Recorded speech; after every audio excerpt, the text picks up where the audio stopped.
اعوذ باللہ من الشیطان الرجیم بسم اللہ الرحمن الرحیم رب اشرح لی صدری ویسر لی امری واحلل عقدۃ من لسانی یفقہوا قولی واجعل لی وزیرا من اہلی رب یسر ولا تعسر وتمم بالخیر وبک نستعین آمین۔ السلام علیکم ورحمۃ اللہ وبرکاتہ۔ حضرت عثمان غنی رضی اللہ تعالیٰ عنہ خلیفہ سوم سیریز کی چوتھی قسط پیش خدمت ہے۔ حضرت عثمان غنی رضی اللہ تعالیٰ عنہ کی سیرت کا یہ پہلو نہایت درخشاں ہے کہ جہاں ایک طرف آپ کی مالی قربانیاں نمایاں ہیں، وہیں دوسری طرف نبی کریم صلی اللہ علیہ وسلم کا آپ پر غیر معمولی اعتماد بھی نمایاں طور پر نظر آتا ہے۔ یہی اعتماد ہمیں مختلف مواقع پر دکھائی دیتا ہے اور اس کی خوبصورت مثال غزوہ بدر کے موقع پر سامنے آتی ہے۔ تاریخ اسلام میں غزوہ بدر وہ پہلا معرکہ ہے جو حق اور باطل کے درمیان حد فاصل بن گیا۔ اس عظیم غزوے میں شریک ہونے والے صحابہ البدری کہلاتے ہیں، جو ایک بہت بڑا اعزاز ہے۔ حضرت عثمان غنی رضی اللہ تعالیٰ عنہ کی زندگی کا ایک ایمان افروز پہلو یہ ہے کہ آپ جسمانی طور پر اس میدان میں موجود نہ ہو کر بھی البدری قرار پائے، اور یہی واقعہ اطاعت رسول صلی اللہ علیہ وسلم کی ایک روشن مثال ہے۔ اس کی وجہ کیا تھی؟ جب نبی کریم صلی اللہ علیہ وسلم نے صحابہ اکرام کو بدر کے لیے روانگی کا حکم دیا، اس وقت حضرت عثمان رضی اللہ تعالیٰ عنہ کی اہلیہ اور نبی پاک صلی اللہ علیہ وسلم کی صاحبزادی حضرت رقیہ شدید علیل تھی۔ ان کی بیماری اس قدر بڑھ چکی تھی کہ ہر وقت تیمارداری کی ضرورت تھی۔ حضرت عثمان کا دل جہاد کے شوق سے لبریز تھا، مگر یہاں ایک امتحان تھا۔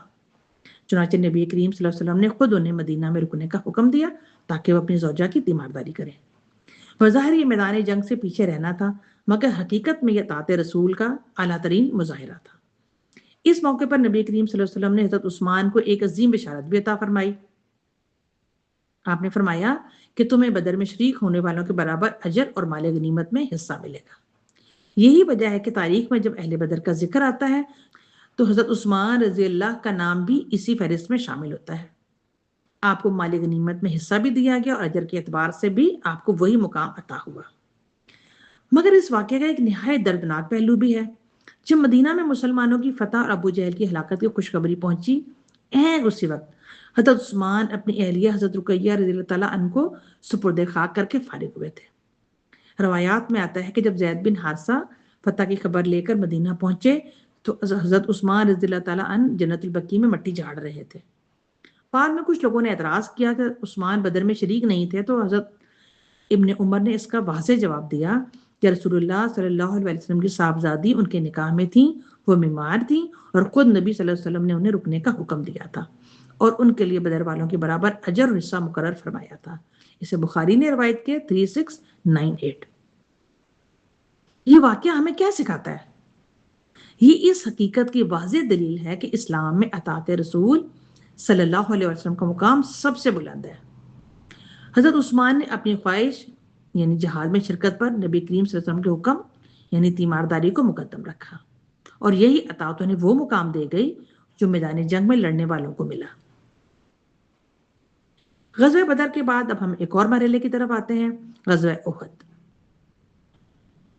غزوہ احد 3 ہجری میں لڑی گئی، اور غزوہ احد میں آزمائش کا رنگ پہلے سے مختلف تھا اور ایمان کی گہرائی کو پرکھا جا رہا تھا۔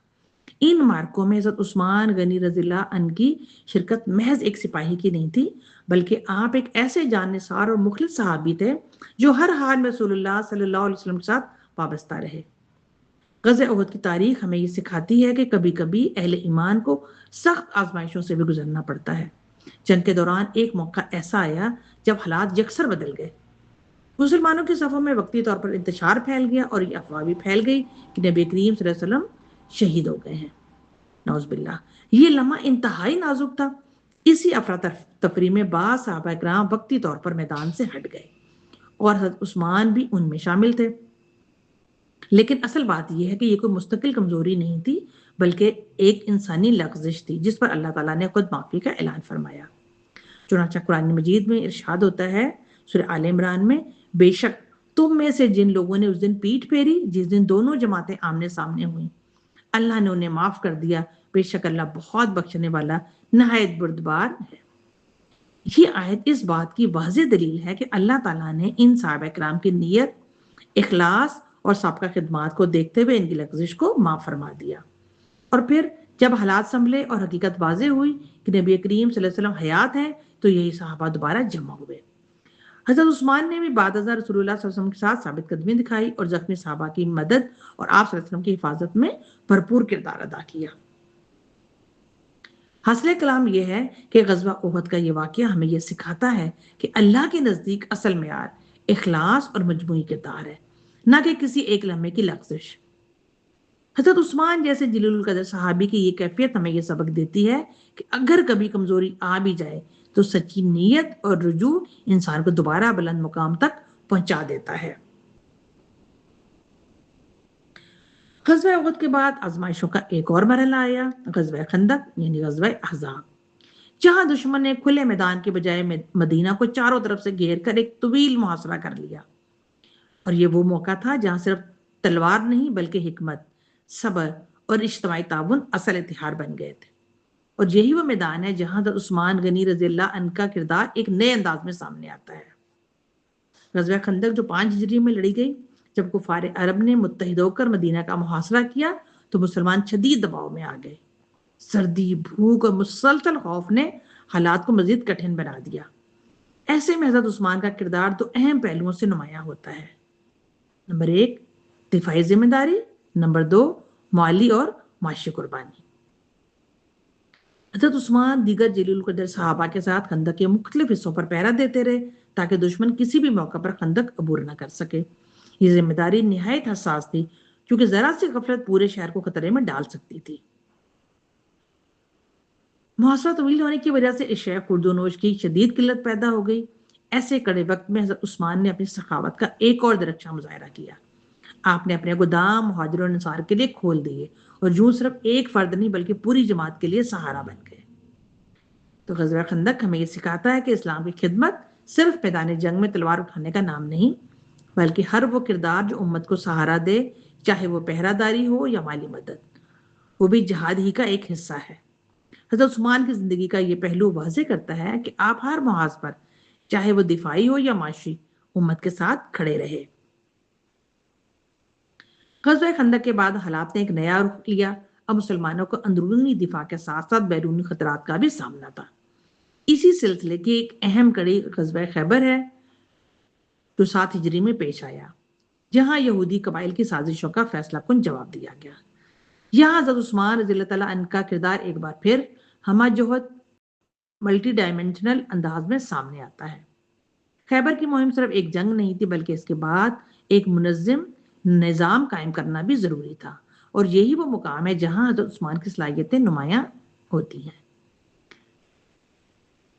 صلح حدیبیہ کے بعد حضرت عثمان کا سیاسی مقام مزید مستحکم ہو چکا تھا۔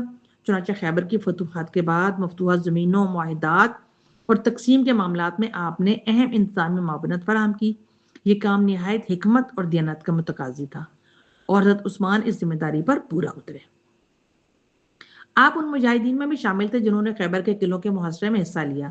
یوں آپ کا کردار صرف مشاورت تک محدود نہ رہا بلکہ عملی میدان میں بھی آپ شریک رہے۔ غزوہ خیبر ہمیں یہ سبق دیتا ہے کہ اسلامی فتوحات صرف جنگ جیتنے کا نام نہیں بلکہ اس کے بعد عدل، نظم اور دیانت کے ساتھ ساتھ نظام قائم کرنا بھی اتنا ہی ضروری ہے۔ آپ کی زندگی کا یہ پہلو واضح کرتا ہے کہ آپ نہ صرف میدان عمل میں شریک رہے بلکہ بعد از فتح نظام کو سنبھالنے میں بھی کلیدی کردار ادا کیا۔ اگر ہم ان تمام غزوات کو دیکھیں تو ہمیں یہ معلوم ہوتا ہے کہ غزوہ بدر کے بعد جو آزمائشوں کا ایک نیا سلسلہ شروع ہوا تھا، جہاں ہر مرحلہ ایمان کو پرکھنے والا تھا۔ غزوہ احد میں ایک ایسا لمحہ آیا جب حالات یکسر بدل گئے، افواہ پھیلی، نبی کریم صلی اللہ علیہ وسلم شہید ہو گئے، اور اسی گھڑی میں وقتی انتشار پیدا ہوا، اور حضرت عثمان بھی ان صحابہ میں شامل تھے جو اس لمحے میں پیچھے ہٹ گئے۔ مگر یہ ایک انسانی لغزش تھی جسے اللہ تعالیٰ نے خود معاف فرما دیا۔ یہ ہمیں سکھاتا ہے کہ اللہ کے نزدیک اصل معیار نیت اور اخلاص ہے۔ پھر آتا ہے غزوہ خندق، جہاں دشمن نے مدینہ کو گھیر لیا۔ یہاں حضرت عثمان صرف ایک سپاہی نہیں بلکہ امت کے سہارا بن کر سامنے آئے، راتوں کی پہرہ داری بھی کی، بھوک کے عالم میں اپنے مال کے دروازے بھی کھول دیے۔ یہ وہ کردار ہے جو صرف تلوار سے نہیں دل سے لڑتا ہے۔ پھر غزوہ خیبر جہاں فتح کے بعد ایک نیا مرحلہ شروع ہوا نظام قائم کرنے کا مرحلہ، یہاں بھی آپ نے اپنی حکمت، دیانت اور انتظامی صلاحیتوں سے ثابت کیا کہ اسلام صرف جنگ جیتنے کا نام نہیں بلکہ عدل کے ساتھ نظام چلانے کا نام بھی ہے۔ حضرت عثمان کی یہ تمام قربانیاں ہمیں یہ سکھاتی ہیں کہ اصل کامیابی صرف میدان جنگ میں نہیں بلکہ اللہ اور اس کے رسول صلی اللہ علیہ وسلم کی اطاعت میں ہے۔ مگر عثمان کی سیرت کا سب سے درخشاں پہلو ابھی باقی ہے جو میدان جنگ میں نہیں بلکہ صلح حدیبیہ کے موقع پر سامنے آتا ہے۔ تو ہمارے ساتھ رہیے گا، اگلی ویڈیو میں صلح حدیبیہ کے اوپر بات کریں گے۔ سبحانک اللہم و بحمدک، اشہد ان لا الہ الا انت، استغفرک و اتوب الیک۔ السلام علیکم ورحمۃ اللہ وبرکاتہ۔